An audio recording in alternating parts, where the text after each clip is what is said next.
ছেলেকে বলেছিলাম যে যাও ড্রাগন ফলটা পেকেছে বাবা একটু গাছ থেকে নিয়ে আসো।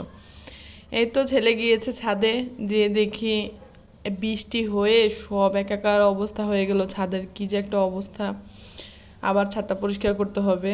এই ছাদ পরিষ্কার করা কি যে একটা ঝামেলা রোদের মধ্যে। এইদিকে বৃষ্টি একদম সব পাতা টাতা পলি সব কিছু এনেছে। আলহামদুলিল্লাহ এই যে আমাদের গাছের ফল, অনেকগুলো ফল হয়েছে, কিন্তু এবার কেন জানি আমার ফলগুলো খুব বেশি টিকে নেই।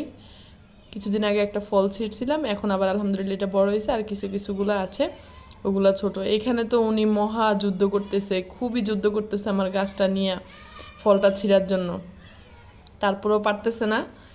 আমি বললাম তুমি চেষ্টা করো, মানে এত শক্ত হয়ে আছে কিন্তু ভিতরে কিন্তু একদম পেকে লাল হয়ে গিয়েছিল আমার ফলটা, মানে ড্রাগন ফলটা। কিন্তু ছিঁড়তে গেলে মানে ইয়াটা এত শক্ত ছিল, ছিঁড়তেই পারতেছিল না।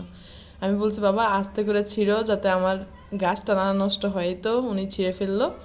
যাক, ছেলেকে রুমে নিয়ে আসলাম, বললাম যে চলো তোমাকে এটা কেটে দিই। এই তো কেটে দেখি, ভাবছিলাম হয়তো মিষ্টি কম হবে, আলহামদুলিল্লাহ অনেক প্রচুর মিষ্টি ছিল, আগের তুলনায় ফলগুলো অনেক মিষ্টি ছিল।